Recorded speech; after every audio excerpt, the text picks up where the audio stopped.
Abantu tuzemanso birukusinza njagala mpulira eddoboozi eriwaana Katonda oyimuseeko mu bigambo by'oyogera ku bulungi bwa Mukama oyo atadde oluwenda n'akutemera ekkubo w'otangusobodde kuyita Katonda amaanyi gaffe era olwazi olw'edda n'edda ekigo kyaffe eky'amaanyi ekitalumbika mubi yenna katumusinzeeko mu bigambo byaffe Mukama abange buli kirina omuka kisinze Katonda yimusa ku ddoboozi eriwaana Mukama tukuyimusa empologoma ya Yuda tukuyimusa Katonda ow'amaanyi tukuyimusa Katonda omwesigwa tukuyimusa Katonda alabirira ekigambo ky'okukituukiriza tukuyimusa Katonda alwana entalo zaffe tukuyimusa Katonda atutaliza ne tutafa tukwebaza ekitiibwa ky'amawanga osukkuluma ebintu byonna osinga obugagga obuli mu nsi eno feeza ne zaabu Mukama byonna obirinako obuyinza era biryo Zabuli ekwogerako ey'abirimu ennya nti ensi ya Mukama n'okujjula kwayo n'ebintu byonna ebiri mu nsi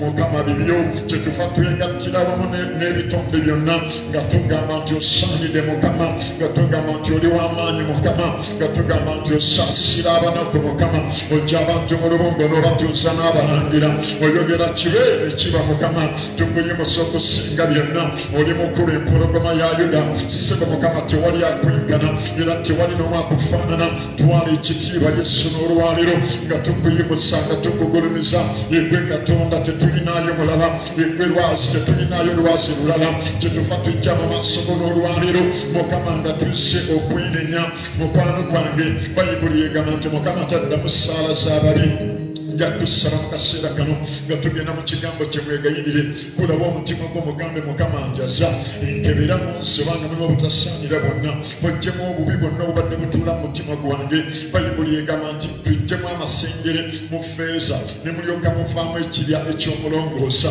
kitaffe Yesu tuzze mu maaso go nga tuggyawo amasengere gonna agabadde mu bulamu bwaffe agabadde mu mwoyo gwaffe Mukama jangu otusaasire twenenya obutali butuukirivu bwonna buli kyandikulemeseza okwogerako naffe olwaliro taata tukinenya twenenya olw'obukaawu bwonna olw'obusungu olw'okujja okweraliikirira obukaaba amaziga n'ennaku etubadde tulina mu mitima gyaffe Mukama tubyenenya Mukama olwaliro era tukuyita otukwatibwa ekisa kitaffe omulungi omulwanyi w'entalo zaffe otusaasire Mukama otulongoose tuyinza okuyimirira mu maaso g'olwaliro Bayibuli ebuuza nti ani ayinza okuyimirira mu maaso go wabula oyo atalina bukuusa mu kamwa ke oyo atayogera bubi ku muliraanwa we oyo y'anaayinzanga okuyimirira ku lusozi lwa Katonda Mukama otusaasire tubeere mu kategori eyo ey'abantu b'olonze Mukama twenenya byonna byolaba muffe nga tebiweesa linnya lyo kitiibwa abamu byetulabye n'amaaso gaffe byetuwuliriza n'amatu gaffe byetuwogedde n'emimwa gyaffe gye tutambulidde byetukoze n'emikono gyaffe Mukama bibadde byesittaza bibadde tebisaanira mu maaso go naye tusaasire Mukama era otulongoose tuyinza okuyimirira mu kifo kino olwaliro tuyinza okusembera Namulondo y'olwaliro mu linnya lya Yesu kitiibwa ky'amawanga go gwe tulina tetulinaayo mubeezi mulala tetulinaayo mulwanyi mulala gobeka gwe tulina mu linnya erya Yesu era kitaffe tusaba otumansireko amazzi ag'okutukuza ebyandiikwa byogera nti ndibansirako amazzi ag'okutukuza nibajjamu omutima ogw'ejjinja nimbawo omutima ogw'ennyama era muli mpulira okuva ku muto okutuuka ku mukulu nga tewali n'omu abalagidde nakumpulira munaakiwuliranga buwulizi era nti Mukama onaateeka omwoyo omujja mu mitima gyaffe munda tuzze Mukama tuleese emitima gyaffe emikadde egikaluba egiringa agayinja ogiwanyise Mukama otuweemu omutima omugonvu oguwulira ekigambo kyo ne gwekiyayaanira ne gwekyagala mu linnya erya Yesu kitaffe tukwaniriza era tetulema kukwebaza mukwano gwange weebaze ku Katonda ebyo byakoze mu bulamu bwo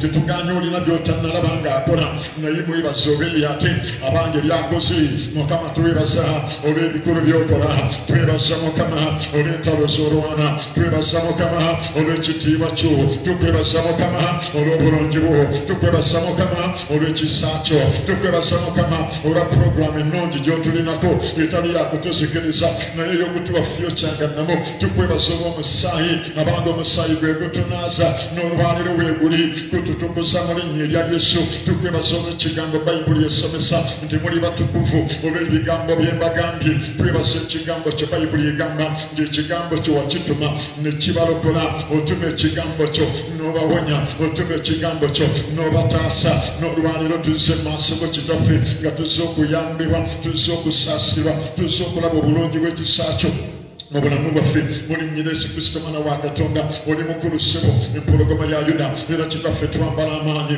n'ebyokulwanyisa byonna eby'obwa Katonda Bayibuli esomesa Yeremiya 5:25 nti Mukama aggudde etterekero ery'ebyokulwanyisa kubanga alina omulimu gw'agenda okukola mu nsi y'Abakaludaaya naffe olwaliro Mukama twambala ebyokulwanyisa ebyo mwana wa Katonda w'oli wonna yambala ku byokulwanyisa bino nga tugenda mu lutalo luno okumeggana n'amaanyi gonna amabi emiyegire bw'ogibongoosa emiyegire abantu okuli ekigambo egitucyankalanya okutujja mu kubeera okwa Mukama abange twambala ebyokulwanyisa bino sebo Yesu twambala ebyokulwanyisa byonna eby'obwa Katonda twambala sempeewo ku mitwe gyaffe nga bwe bulokovu twambalamu ekifuba kyaffe eky'obutuukirivu nga kyekyomu kifuba ekinaaziyiza amaanyi g'omu by'okutulumba twesiba omusipi nga ge mazima tukwata ekitala nga kyekigambo ate tukwata engabo nga kwe kukkiriza mu ngatto zaffe Mukama twambadde engatto nga zitegegeza okuba okubuulira enjiri ey'emirembe mu linnya erya Yesu taata twaniriza ekisa kyo mu kaseera kano era nga tulumbagana amaanyi gonna amabi ag'omulabe Setaani abange mu abazze mu kanisa ya Mukama wazze olina ekikubonyabonya wazze olina ekikuluma wazze olina ekikumazeeko emirembe waliwo Katonda alokolera awonya waliwo Katonda aggulawo enzigi ye Katonda asobola okuyamba mu kaseera kano yita Katonda megganako n'ebirwadde bikulumba ebimu birabyeko mu birooto byeyolese gy'oli olabye ng'olina byolwanagana nabyo abamu olabye bisolo nga byemulwanagana nabyo abamu olabye bantu nga bemwekuba mulwanagana nabo abamu olabye gate olabye emisota nga gikugoba ebintu nga bikutwala emisinde oluusi olabye ogwa muganya wansi naye Mukama waali olwaliro weerwaneko byakulumbye weebase tewasobodde birwanyisa kaakano ng'oli mulamu otegeera osobola birwanyisa osobola okubiziyiza mu linnya erya Yesu kitaffe twambala amafuta n'amaanyi nga tumenya tukutulako tula buli kuteesa konna okw'omubi Setaani Bayibuli esomesa mu Efeso 6:10 tetumeggana na musaayi na mubiri wabula n'ab'amasaza n'ab'obuyinza n'emyoyo gy'obubi egitula mu bifo waggulu twekutulako emyoyo egibadde gitugoberera emisango egiva ku bika egibadde gitulinnya akagere egirambula egirondoola amannya n'omusaayi tugyekutulako tugimenya tugisamba wansi w'ebigere byaffe Bayibuli engamba nti Mukama tunaalinnyanga empologoma wansi w'ebigere byaffe amasalambwa tunaagalinnyangako wayogera mu Luka 10:19 nti mbawadde obuyinza obw'okulinnyanga ku misota n'endabi ez'olusagwa n'amaanyi gonna ag'omulabe Setaani ne batabala kintu kimu kino abakolanga bubi n'akatono bwekityo twambala amaanyi nga tubeja ebibadde kitugoberera amaanyi gonna ag'obusanuzi amaanyi gonna ag'obulogo amaanyi gonna ag'emizimu ebyokolera byebitugoberera ebibadde bitanda ku bulamu bwaffe byonna tubikumako omuliro tubizikiriza tumenya buli kuteesa okwababi era tusimbuliza buli kisimbe ky'otaasimba oyogera mu kigambo kye Mukama nti buli kisimbe ky'otaasimba kirisimbulwa tusimbula ebirwadde tusimbula bipressure bisukaali endwadde ezibadde zigoberera abaana bo olwaliro tuzaasayasa tusimbuliza buli kintu kyonna ekibadde kigolokose tuyuzaayuza buli lugoye lwonna olubadde lweteekeddwa mu maaso gaffe buli jjija eribadde liteekeddwa mu maaso gaffe nga lituziyiza okutuuka awabakanirwa tuliyuza olwaliro era twambala obuvumu n'amaanyi ag'omwoyo omutukuvu mu linnya erya Yesu nga tusazaamu buli pulaani yonna ey'ababi tulumbagana eddogo Bayibuli esomesa nti n'oyita abayigirizwa abo n'obawa obuyinza okugoba eddogo n'okuzuukiza abafu Mukama twambala obuyinza obwo nga tugoba buli ddogo ebalitambula baffe abamu mukono gwe gwalwala yaloota omusota guboze mukono yakeera gumuluma abalala yaloota ngoye mulumi okuvuna ebintu byayononeka abamu yaloota alina kirwadde yaloota mu kirooto mulwadde yagenda okusukkanga mulwadde okuvuna ekyamukwata abamu yakoma bwe yatandikira okulima bwe yakomya olubimbi bwe yaddayo n'atandikiraawo ekintu ekimutema mu mugongo okuvuna yasiiga abadde abonaabona abamu babadde ku ndiri naye omukono gw'Omukama ogutayimpa wadde tugukoowoola gusisinkana abalwadde abadde owedde mu ssuubi abangi bawona ababaddeko ebintuntu mukwano gwange osobola okwerwanako era osobola okusirika olina choice yo osobola okwerwanako olwaleero neweekotulako enjegere osobola okwekotulako amaanyi amabi agabadde gakulumba ebikuba ku mabaati ebikuba ku nnyumba y'ekironga weebase ebikuyita amannya ebadde byogera naawe osobola okubyekotulako olwaleero amaanyi ag'ekisigiza bayibuli esomesa Mukama obadde obuyinza okugoba buli kuteesa kwonna okw'omubi ag'oyagalemerawo tugalumba leero emmango ezituula mu mayumba ennyumba ng'okuva emmangi eyingira emirembe gyabula temufunanga ssanyu waliwo ekyatuula mu nju abangi tuyita omuliro gufulumya ebadde byatuula mu nnyumbayo ebadde byatuula ewaka ebyatuula mu baana ne beewaggula abaana baafuuka bamawaggali batulako kuba bukubi tebakyakuwulira waliwo emmango ez'abayingira abangi weerwaneko goba emisango egibadde gituula mu baana mulinnya erya Yesu ekyayingira mu maka go mukazi gwe nekibawula n'omwami omwami asula bunaayira omwami yava mu kisenge yafuna ekisenge ekirala waliwo mangu yayingira waloota mulogo ng'ayingidde waloota omuntu ayebase wakati mwammwe waloota omusota gwebase wakati mwammwe okuvula ebintu byafa byakyankalana eyambala ku maanyi eyambala ku buyinza abamu obadde olwanambaga buli bogezaako okukolawo okuteekawo obusente obw'embaga ekizibu nga kigwa emisamba gikusibidde mu kawondo gakuba eddirisa abange beerwaneko abamu gubadde buzibu nga gwa bwenzi gukulemeddeko weekutuleko weerwaneko mu kaseera kano ng'abamu bwenzi babukuloga bulozi abamu nga bwakika naye byonna byennoba bifaanana bitya mukama atubadde obuyinza eri amaanyi gonna ag'omulabe setaani tuba tusimbuliza buli kuteesa kwonna okubi okubadde kutugoberera mwabadde balwala emitwe oli mwana wa ssomero naye ng'amaaso gakusiwa omutwe gukuluma waliwo ekyakulemesa ne babasomesa ebintu kyabitegeera ebintu byakutuula ku maaso waliwo ekifo ekigugwa mu maaso obulirako emunguluzi tuyita omuliro gwa katonda kwokya ebintu ebyo byonna ebisamba bidduka nga bigenda tukowola eddiro erifa eri mukama bitandika okuzikiriza buli maanyi gonna amabi era mukama bayibuli esomesa nti otuwadde olulimi bayibuli egamba nti ku lulimi kuliko obuyinza eri obulamu n'okufa twagala okukozesa ennimi zaffe mwana gwa mukama njagala nkuwulire ng'okozesa olulimi lwo ng'olangirira ng'olina ebigambo by'olangirira langirira bintu byagala okulaba nga bituukirira baako by'olangirira eri amakago eri emirimu gyo eri famire yo eri abaana bo eri obuweereza baako by'olangirira bayibuli esomesa mukubala 14 bayibuli esomesa mukubala essula 14 lunyiri 28 nti nga bwe mwogedde nange bwe nnaabakolanga naffe leero twagala okukozesa emimwa gyaffe okubaako bye tulangirira mu Yobu 22 bayibuli esomesa mu 28 nti olaamu naalangiriranga ekigambo ne kinywera gy'oli naffe olwaleero mukama twagala okubaako ebigambo bye tulangirira tulangirira obulamu obweyagaza muggwe mukama tulangirira obutuukirivu mukama tulangirira nti ekibi kitutama tutamu ekibi nga bwe tukiwulira twagala nakusesema mukama tulangirira nti tutamu ekibi tutama buli muze gonna ogutali gwa Katonda era mukama tuweyambula amaanyi agano begesekisa tulangirira nti tunaayayangiranga obutuukirivu mukama ekigambo kyo kitusanyusa okusinga ebigambo byonna mukama tulangirira okutya mukama tulangirira okutya mukama mu baana baffe tulangirira okutya mukama mu ggwanga lyaffe tulangirira obutuukirivu mu ggwanga lyaffe tulangirira ekisa kya Katonda okumaamira ekitundu kyonna kwe tubeera tulangirira omukono gwa mukama ogutayimpa wadde abanga okugololwa eri obulamu bwaffe tulangirira nti buli tunalinyangako buli bwe tunalinyanga tunalabanga omukisa tulangira mukama nti buli tunakwatangako engalo zaffe tunalaba omukisa tulangirira omukisa mu bisibo byaffe mu malundiro gaffe mu nnimiro zaffe tulangirira omukisa mukama tulangirira okugenda mu maaso ssebo tulangirira obutadda mabega mu kukkiriza tuneeyongera bweyongezi maanyi nga bekyawandiikibwa ekkanisa ey'oluvannyuma abange n'abayamaanyi okusinga ekkanisa ey'olubereberye mu linnya erya Yesu twambala obuyinza bwe bubwobwo dakiika zino zennyini mu linnya lya Yesu Kristo nga tulangirira okutya mukama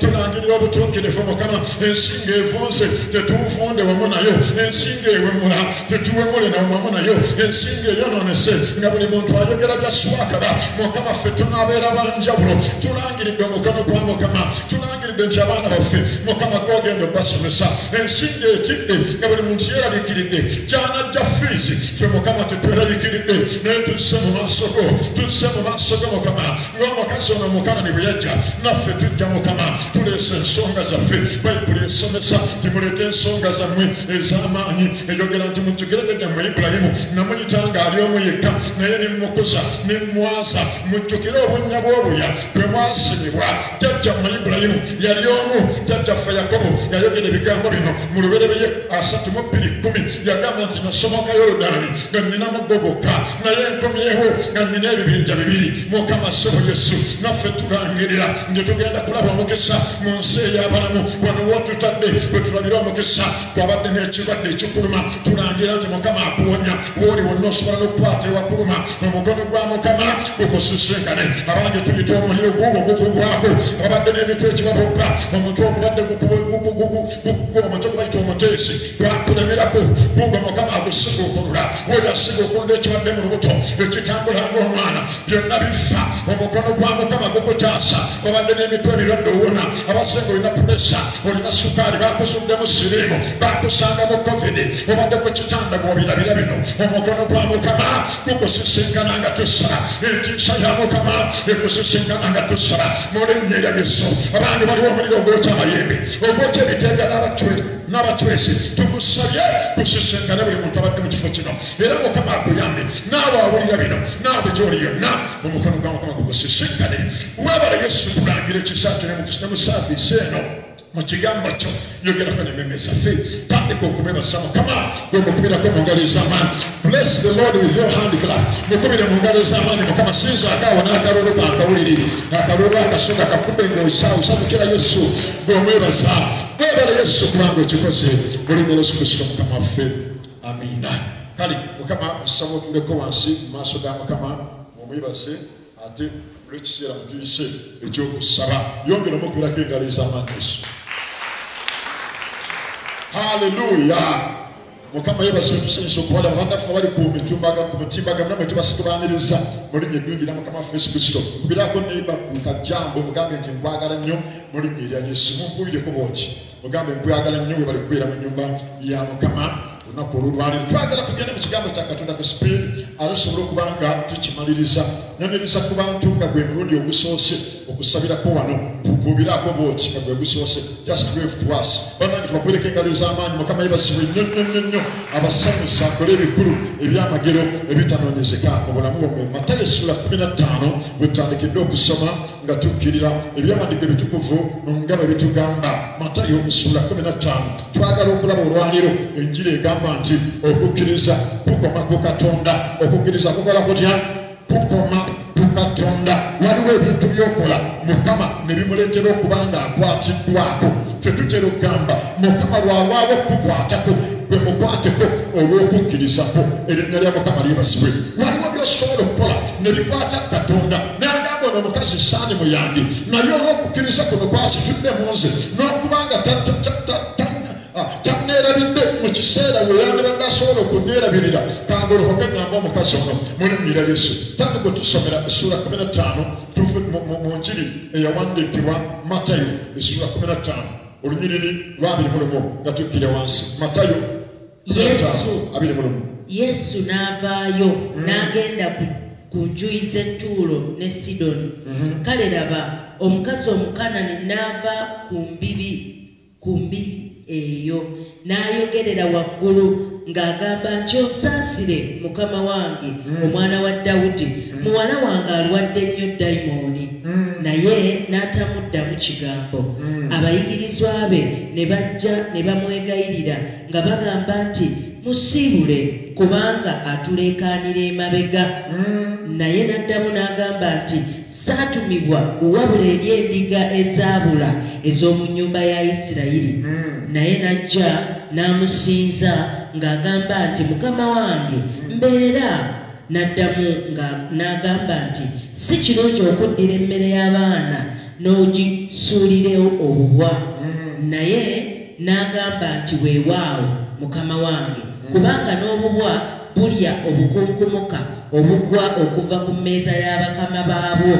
Yesu n'alyoka addamu n'amugamba nti gwe omukazi okukkiriza kwo kunene kibeere gy'oli nga bw'oyagala. Tukubireko Yesu mu ngalo ez'amaanyi. Omukazi okukkiriza kwe kunene katuwulira sitole nga bw'ekise.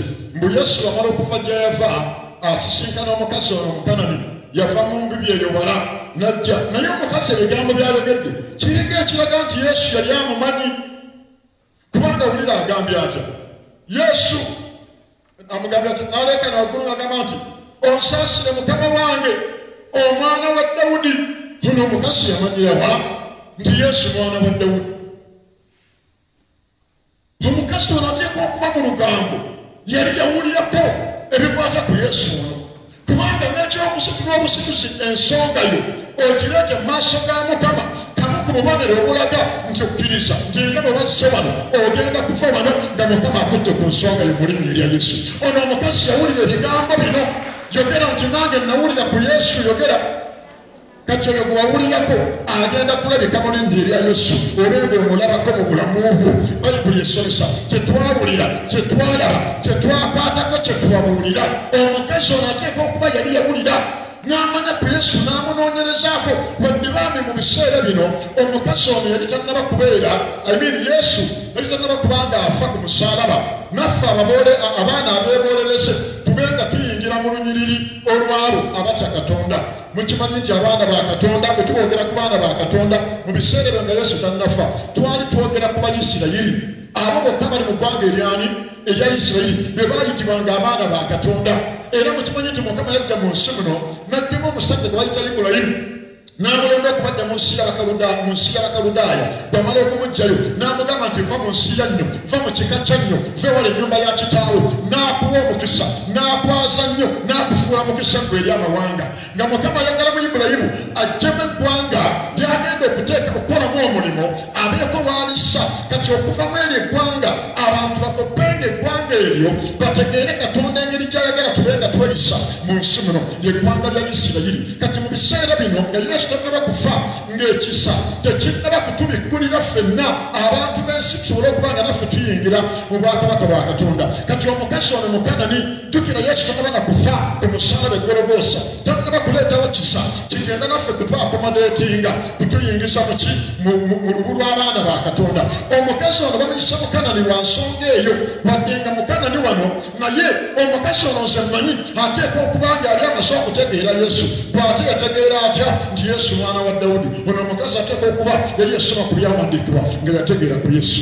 Mikwano gyange abali wano, gy'onaakoma okutegeera Yesu wo gy'ogenda okukoma okwanguyirwa okumuleetera ebizibu byo. Kubanga Yesu onoomutegeera n'omumanya n'omubikkulirwa ogenda kujjanga mu maaso ga Katonda ng'okkiriza nti nga bw'ozze ekikuleese oteekeddwa okuvaawo nakyo mu linnya erya Yesu. Oteekeddwa okuvaawo ng'akikozeeko, kubanga gy'okoma okutegeera Katonda bo, gy'okoma okutegeera ebikulu by'agenda okuba ng'akola mu bulamu bwo. Bayibuli kyeva esomesa nga tukyakutte ekigalaawo katono nnyo mu Isaaya essula ya 40 olunyiriri olwa 27. Mukama waffe atubuuza ebigambo bino 4:27 Isaaya egambo etya Bayibuli. Tusomere maama egambe 4:27 Isaaya. Isaiah chapter 40 verses 27. Ekikwogeza ki gwe Yakobo n'ogamba gwe Isirayiri nti ekkubo lyange likwekeddwa Mukama, n'omusango gwange guyise ku Katonda wange? Tonnamanya, tonnawulira? Katonda taliggwaawo, Mukama omutonzi w'enkomerero z'ensi, tazirika so takoowa, amagezi ge teganyonyezeka, awa amaanyi abazirika, n'oyo atalina buyinza amwongerako amaanyi.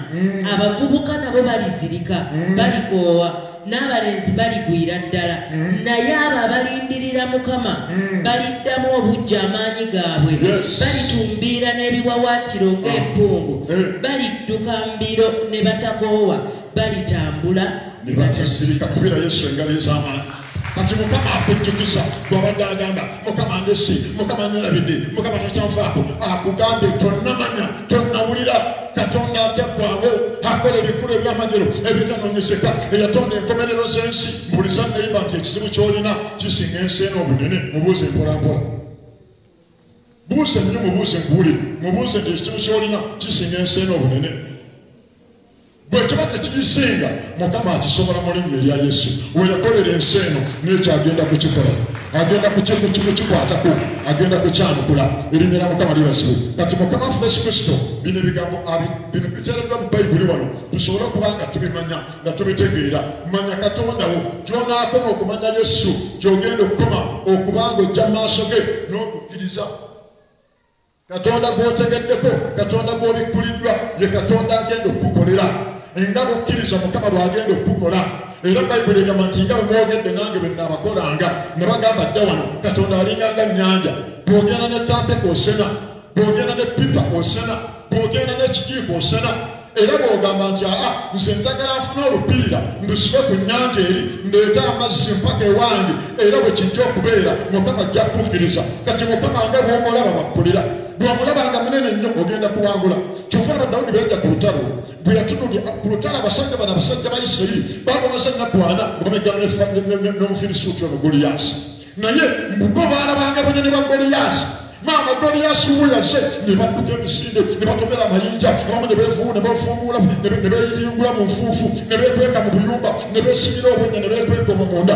Naye Dawudi bwe yajja amaaso tegaamuli ku Goliyaasi, gaamuli ku Katonda omunene mu linnya erya Yesu.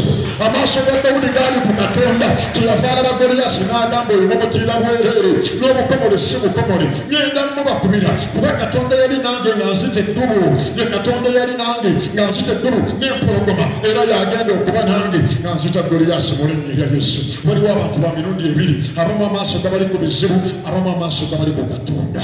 Njagala ove ku bano abali mu amaaso gaabwe nga gabali ku bizibu. Ky'onaakoma okulaba ekizibu obunene bwakyo ojja kuggwamu amaanyi ebikire bwereere okwewo.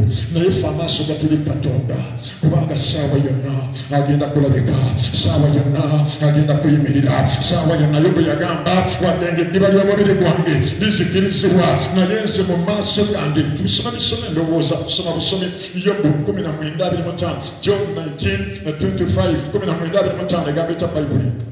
19:25 Yobu tusomere nnyiriri.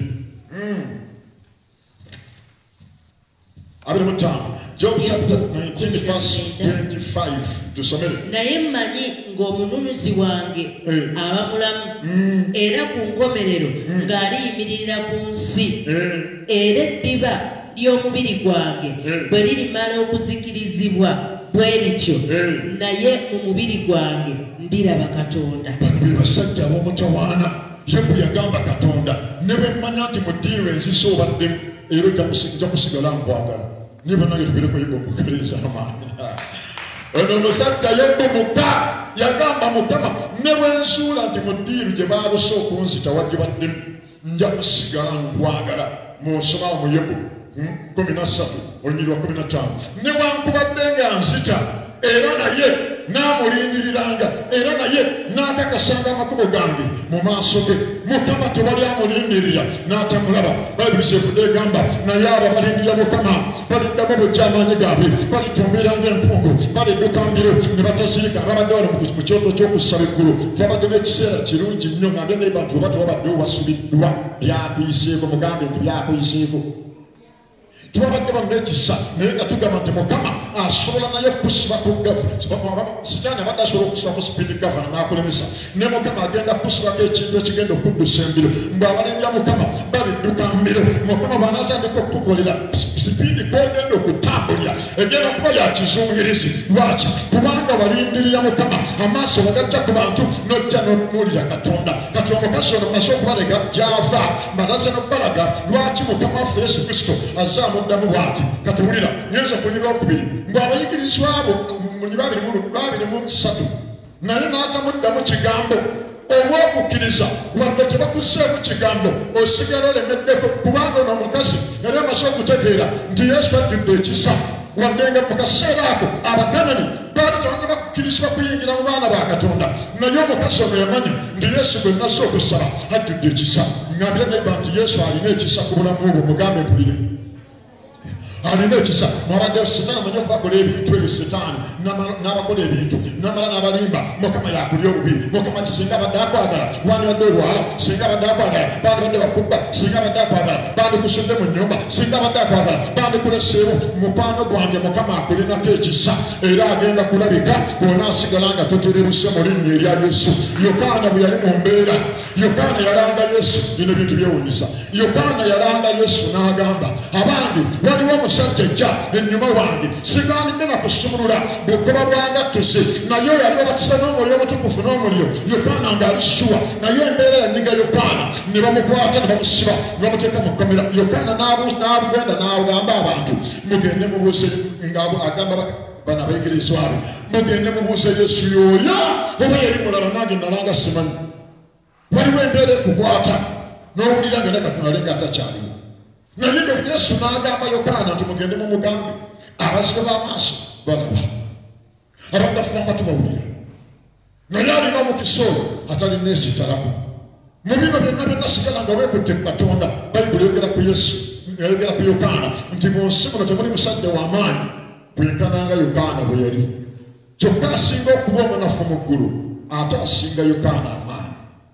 mikwano gyange mu Yokaana waddenga ku nsi abantu bamusalako omutwe naye yakigala n'achievement endala ey'enjawulo eri musajja w'amaanyi nnyo wa mulembe nnyo kati mukwano gwange amaaso gakusigale ku Yesu va ku bintu ebigenda okusoomooza ng'ozze okunoonya Mukama wulira omukazi ono bambi azze bwe n'afukaanira Yesu n'atamuddamu kigambo kyonna waliwo oluusi lw'osaba n'owuliranga Mukama atazzeemu naye ng'awulidde mu linnya erya Yesu Mukama alina ekisa tewali ssaala gy'asuula mu kasero essaala ye ebeera epangibwapangibwa olunaku luliba lumu mukazi gwe oliraba ku ssaala yo Mukama ng'agyanukudde musajja gw'oliba olyawo n'olaba Katonda ng'atumbudde ng'atumbudde ng'azze kwanukula ggwe waliwo olunaku olaba embwa eba n'olunaku lwayo naye ate gwe omuntu waliwo olunaku Mukama lwagenda okukolerako tusomera kati ninyo Malaki bakema bagana kinyo ekitabo ekiddakaawo Malaki essula tusome yakusatu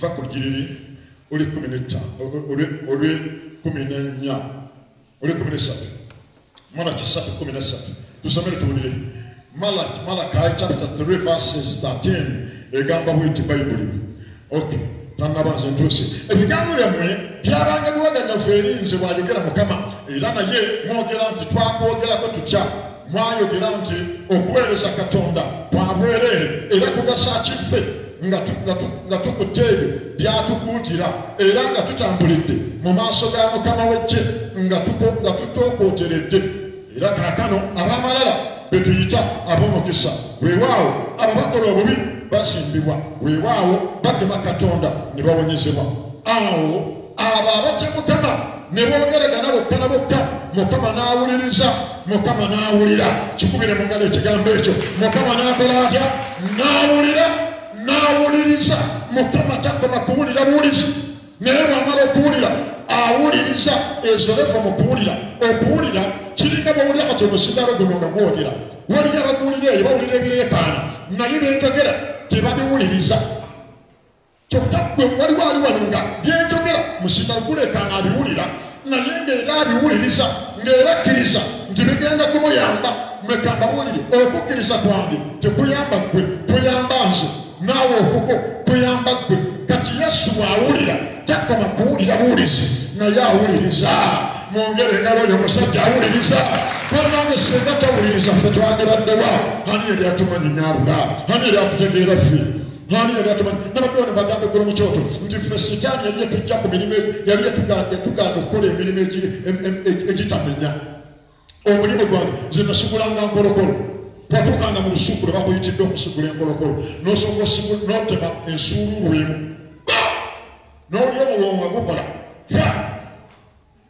n'osobola okutemamuko akatini bwoti n'omala n'olengera olusuku lw'okyalina okutema n'ogamba omugongo ddamu amagezi yunga buto kubanga tetunnatandika ate twetaaga ssente gyemirimu gye twakolanga twaterezanga nzija z'abantu bintu bya nsuuluulu nakatwalukana okufuna siringi kasanvu kitegeeza nnyina ogenda ekasaala nenzikirira Samaliya nenvuga nengenda ebulayi kigatto nemmala nensala nempitako wano mu misaali nenzikirya negaali ya ndiizi nebbogoya nga njula kwabika bwabisi olw'okukoowa n'omugongo gujjira okunzita era nze omugongo gwange gutandise kuterera butereezi ennaku zino gwali gwagaana nga gulina mukamala twali mu biki byakukaalukana sitaani nga yatukwatira eyo singa Mukama yali awulira n'atawuliriza ffe twandituuse tutya wano mu linnya erya Yesu wamma kubira Katonda awuliriza waliwo Katonda awulira n'awuliriza takoma kuwulira kizibu kyo naye awuliriza okuwuliriza kitegeeza yadda mu sisi atandika okwesetinga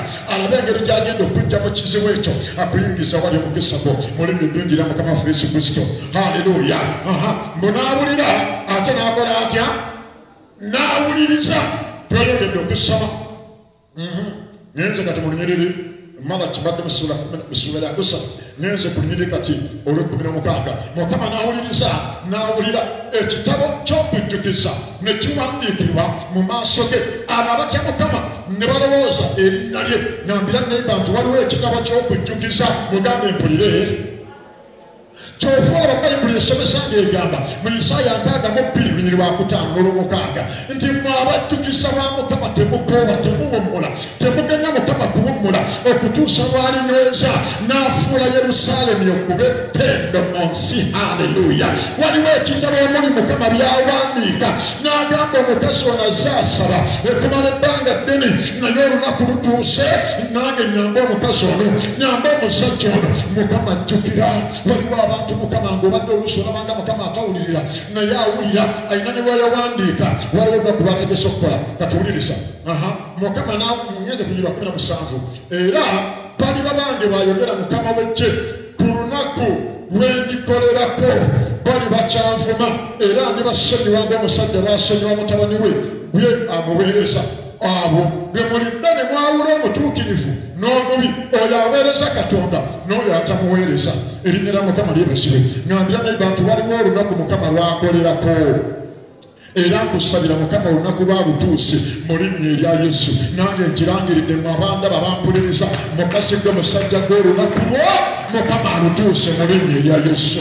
Naawe olabe ku bunene bwa Mukama ogulumize Katonda. There is a day which is meant for you. Na Mukama yalutegeka lulwo ate mmekamba buulire bw'ona alemera Katonda n'osaba ojja kulaba Katonda ng'atandise okwanukula olunaku olwo ng'atandise ng'alusembeza kumpi.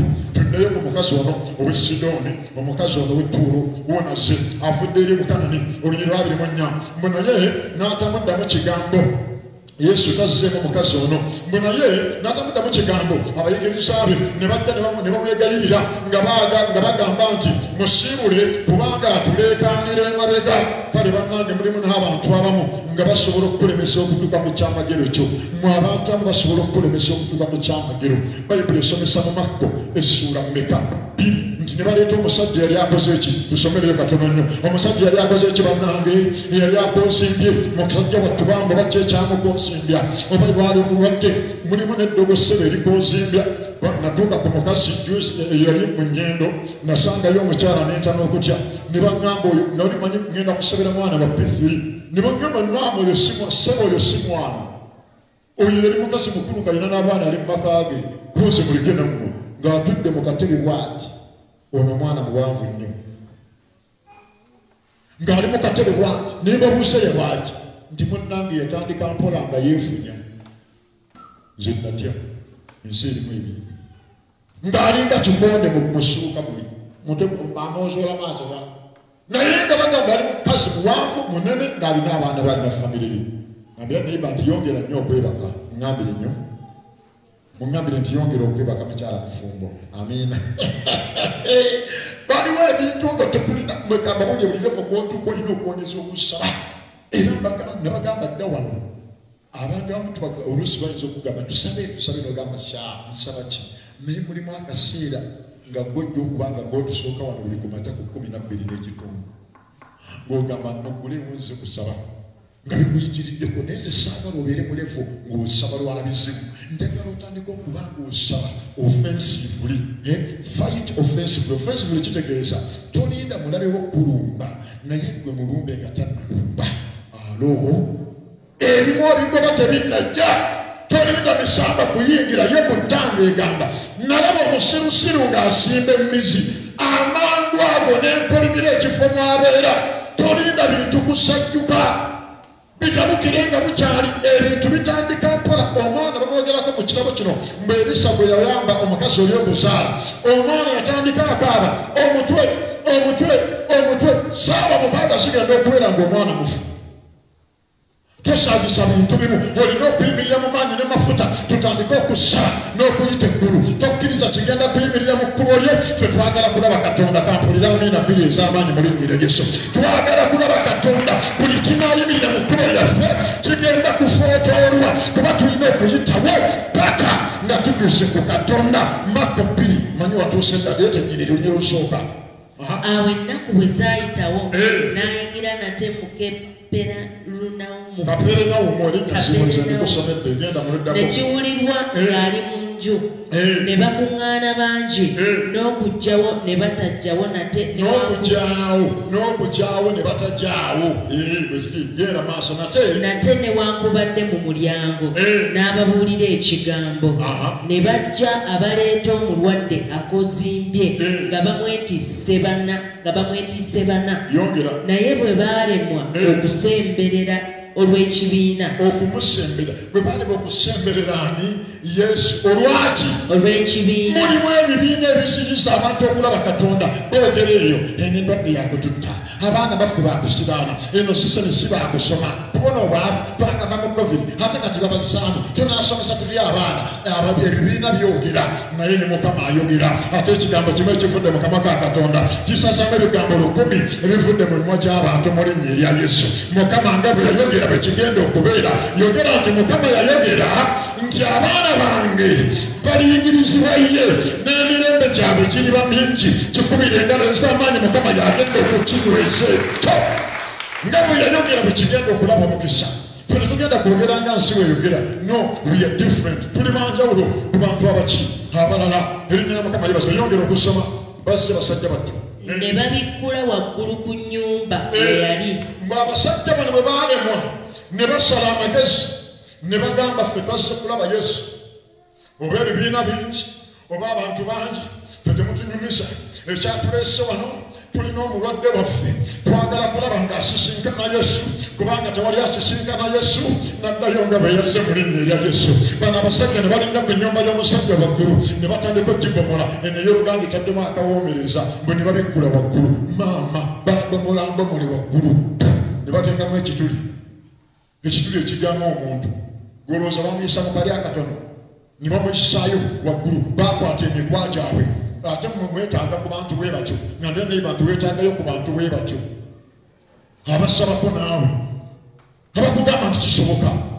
abakubira kasimu nga saakulere ku sande wabaddewa mu fellowship nga toliimu abo abantu obeetaaga va ku baana abagamba waliwo omusawo eyakajja kuno mpulira mbu akola alabika alina engeri gyakolamu ebintu bye alogoba egyo emikwano goba abakutendera abasamiza abakajja ku kyalo emikwano egikugamba egitya egikutuusa mu lugambo bannange tugeye omusumba tugeye ku gundi muleke olinnya tugenda geyani leero tugeye maama Nakayiza bakalage nno nga keereeta mu kanisa kalina bwivu kakuleeno bwivu esigala etunudde eno va mu bantu abakuteesa mu ŋŋambo tubeera mu bantu abakutuusa mu kigambo mu linnya erya Yesu kubirako Yesu mugalo beetaagayo abasajja bano abantu abakuyambako abantu abakulisa ekigambo abantu abakusharingira ku njiri enjiri eri ku Facebook nga bano omwe omuntu akusindikira ku njiri omwetaaga fa ku gino emikwano egisharinga ebyobusiru gisharinga oluvidiyo guno bamukwatidde mu bwenzi kati omupeereze bamukwatidde mu bwenzi nange oyagala nyende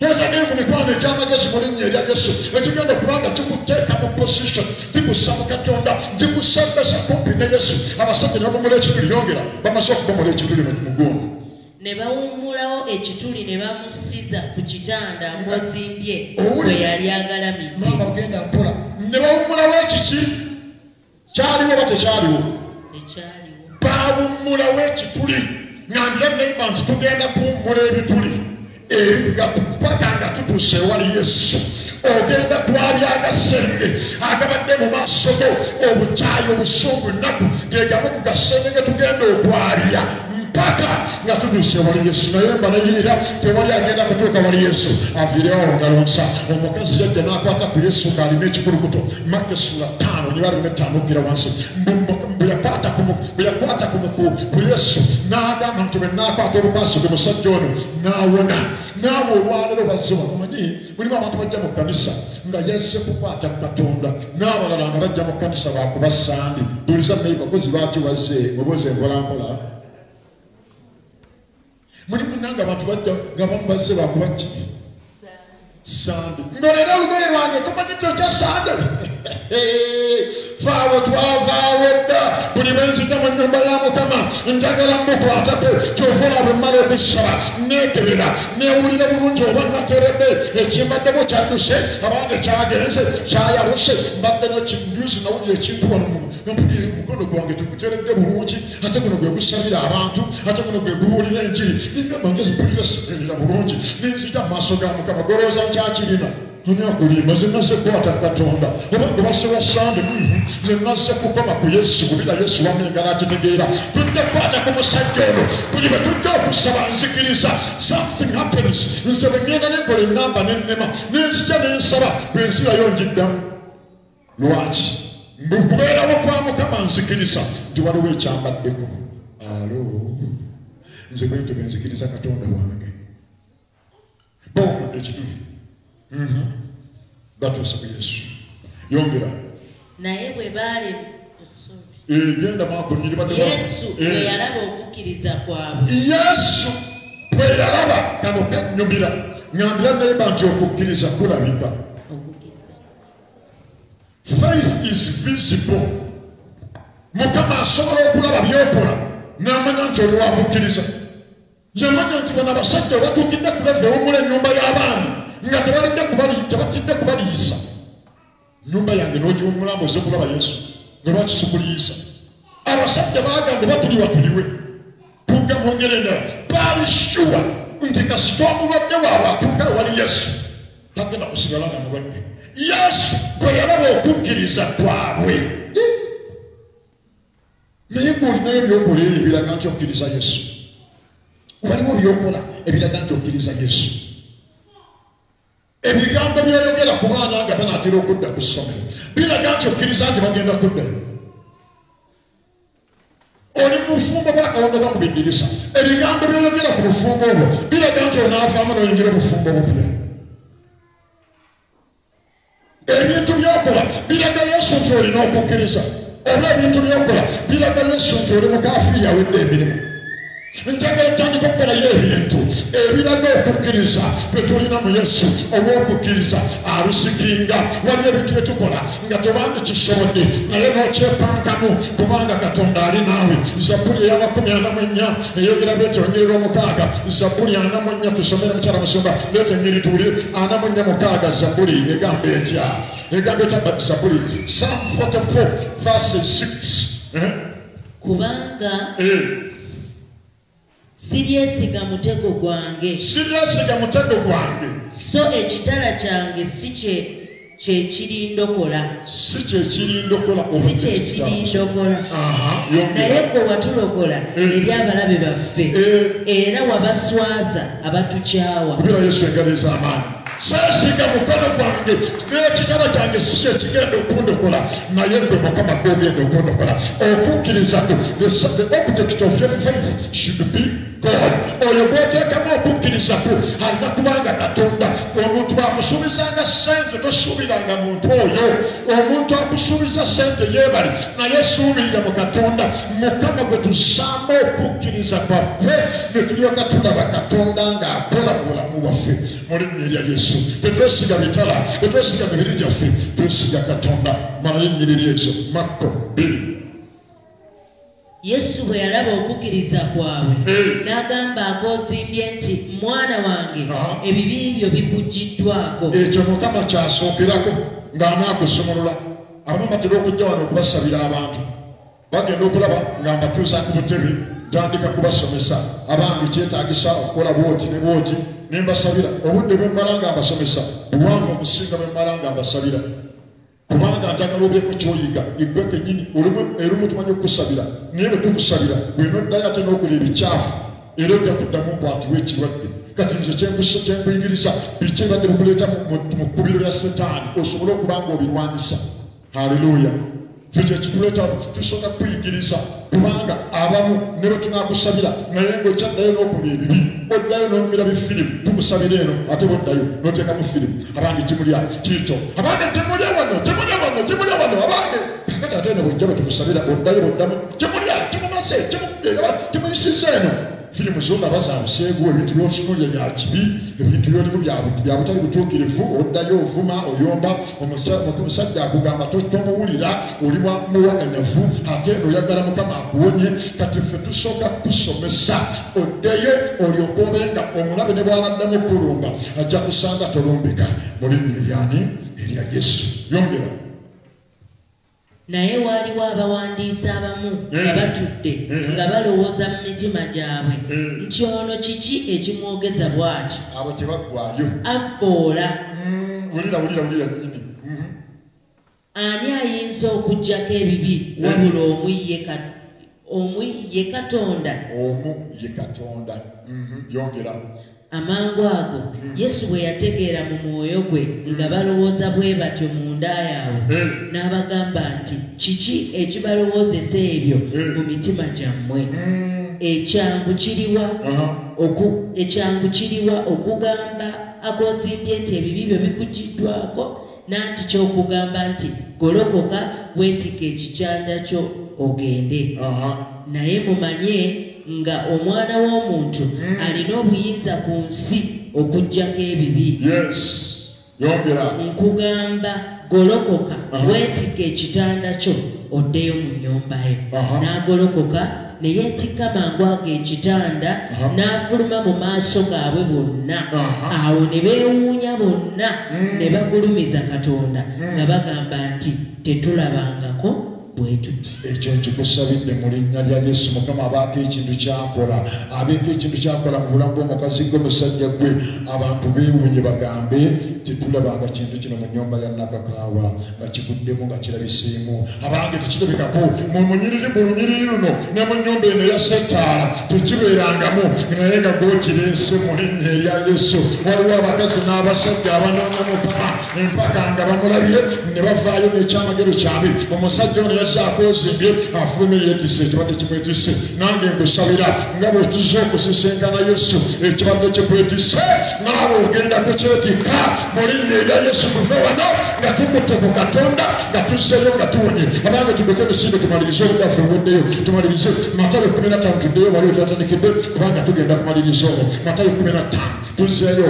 egamba ekyalunyiriri katubadde tusse ku lunyiriri olw'amakumi 20 tusomera awo tubadde tusse. N'addamu n'agamba nti si kirungi okuddira emmere y'abaana n'okugisuulira obubwa, naye n'agamba nti weewaawo Mukama wange, kubanga n'obubwa bulya obugungumuka obugwa okuva ku mmeeza y'abakama baabwo. Kale ono omukazi alina okukkiriza bannange. Owulira yagamba Mukama kituufu nze nnyinza okuba akabwa, naye kale ndaba nga akabwa, kubanga buli atannalokoka alabika nga akaki. Ate si gwe oyogedde. Mbuuliza nayiba nti ogambye otya? Temugamba nti nze mbiyogedde. Siyinza kudda mmere y'abaana n'enjiwa obubwa, ekitegeeza ffe abaana ba Mukama ebyamagero mmere yaffe tulina okuba nga tubitambuliramu buli kaseera mu linnya erya Yesu. Era nabagamba dda wano bwe nkusabira n'otawona lwensinga okwewuunya, naye bw'oba owonye seewuunya kubanga ekyo mmere y'abaki y'abaana. Yesu amugambye, Yesu n'amugamba nti Yesu amugambye ate awo. Yongera. Yesu n'alyoka addamu n'amugamba nti gwe omukazi okukkiriza kwo kunene, kibeere gy'oli nga bw'oyagala, muwala we n'awona okuva mu kiseera ekyo. Ekyo kiweetaaga kyokka. Omukazi omusajja Yesu yagamba abayigirizwa be nti mulina okukkiriza kutono. Ne bagamba twongere okukkiriza. N'abagamba singa mbadde n'okukkiriza okwenkana akabuki ka Kaladaali, mwandikanda olusozi luno nti ffe wano weesuule mu nnyanja nga temubuusabuusa ne lubawulira. Kyokka ate Bayibuli egamba nti buli omu ku ffe Mukama yamuwa ekigera eky'okukkiriza. Ekigera ky'olina eky'okukkiriza kigenda kukusobozesa okusengula olusozi olwo lw'obadde olina mu linnya erya Yesu. Ogenda kulaba nga lusenguka. Amiina. Okukkiriza kubuka obusitakosi zonna. Okukkiriza tekukkiriza bakuziyiza. Okukkiriza tekukkiriza biziyiza. Kuba kumanyi kimu kyekutunuulidde nga kutunuulidde Yesu. Tugambye okukkiriza gaffe kubeera mu Yesu. Okukkiriza tekuziyizibwa. Ekirala okukkiriza kulabikira mu ebyo bye tukola ne bye twogera n'ekisembyeyo. Tewalajja na kukkiriza mu maaso ga Mukama n'atalaba Katonda ng'akola mu bulamu bwe. Njagala tusome ekyawandiikibwa kimu kyokka ekisembayo tulyoke tuyingire mu kusaba kiri mu Ebbulaniya essula 11 olunyiri lwa 6 Hebrews chapter 11 verses 6 betugenda okukoma awo soma nange tulabe Ebbulaniya 11 olunyiri tusome lwa 6 11:6 ekitabo kiyitibwa Abebbulaniya oba mu Luzungu bakiyise Hebrews leeta ennyiri lituwulire Hebrews chapters 11 verses 6 tugenda okubanga tusoma oba tonnatuuka nze ntuuse era awataba kukkiriza tekiyinzika kusiimibwa kubanga ajja eri Katonda kimugwanira okukkiriza nga Katonda waali era nga ye mugabi w'empeera eri abo abamunoonya. Kubirako Yesu mungaliza nti bw'obadda mu maaso ga Mukama olina okukulabirira nga ku ntebe waali awo atudde era ng'okibula eddala nti ogenda mukwatako olwaleero. Kyebayita okukkiriza kyekyo tetukkiriza kyetulabako tukkiriza kyetutalabako. Abantu amu baagala nnyo okumala okulabako bakkirize. Baganda balina olugero olumu ku ddwo lulaga obutakkiriza lugamba lutya amaaso g'omuganda galiwa yogera nti olwo olugero mu nsi ey'omwoyo lufu yogera mpulire kubanga tukkiriza bye tutanalabako. Balumi 1:17 omutuukirivu wange anaabanga mulamu lwaki lwa kukkiriza so si lwa kulaba. Olumu tuba tetunnalaba naye ne tukkiriza ndi Mukama akikoze nga tonnalaba naye ng'oli convince ti Mukama agenda kukikola mu linnya lya Yesu nga tonnazaala ku mwana naye n'okkiriza ti Mukama agenda kukikola. Jingolo kigenda okubujuliza jangu tukujuliza onyazaala bebi jangu tukujuliza zebamu bayita biso okutuwa kubujuliza kyamujanja tekujuliza mwabama mwe olimu ebintu ebimu nga okkiriza bukkiriza noba nga tonnakiraba naye n'owulya mulinga okkiriza ti Mukama agenda kukola ki kukikola. Tupireko Yesu mungaliza amaanyi tetuva kujuliza tugenda kuyingira mu kusaba. Lwaki olimu mujja kunseka olimu njagala nnyo okuyita abantu ab'obujulizi kubanga nze mmanyi abantu abo bwe bakkiriza Katonda Mukama asobola okukolayo ebintu ebinene eby'amaanyi n'abaleetera ffe ababulidde ebyo Mukama byakoze naffe ne tuddamu amaki amaanyi.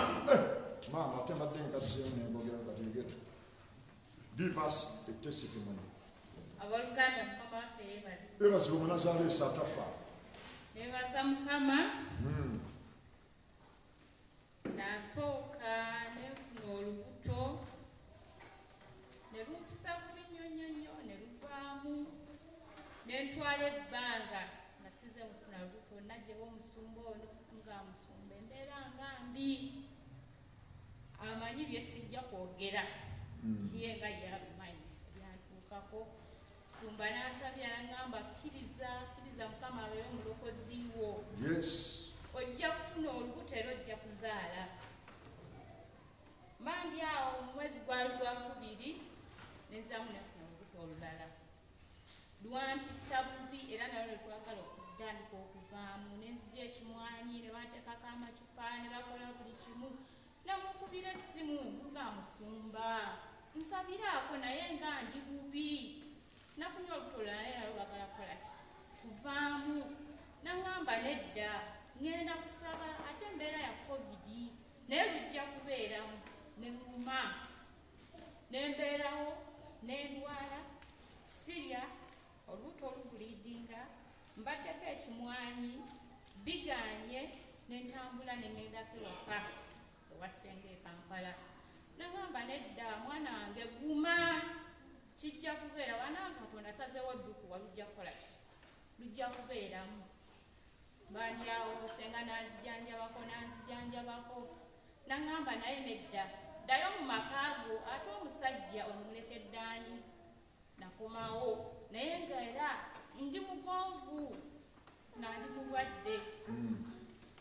Bwe nadda omusajja ate n'abeeraawo yafumba yakola kino yakola kiri naŋŋamba naye nedda tujja kubeerawo kasita tukkiriza ne mugamba kale nabeerawo nentuuka Mukama olubuto n'alumpa ne lubeeramu ne lukula. Bwe lukula nentuuka nengenda mu sikaani nga neebuuza ddala nnina omwana mu lubuto ndaba olubuto olunene yes banga ayi mukazi gwe tozaala abalongo biki bikyokutonga lukuyitiriddeko obunene konza kangende mu sikaani nengenda mu sikaani ntuuka musajja mwami nga mugamba sebo nziza okunkebera nti olubuto luno lulina ekizibu ekyekirutuuseeko lwali kwegakata lutandise lulina ebiruvaamu byesijja kunyumya naye abakyala mubimanyi omwami nankera nagamba omwana mwali mukulu era oba oyagala mutwale bakoleki bamuggyemu kuba tojja kumuzaala omwana munene nemugamba okakasa mwana ki nangamba omwana mulenzi yuno mwali musika mwali wamakubira Yesu akalulu ali akitegedde wase naye omwana mwina ko obujulizi buli obujulizi obunyuma nga bwa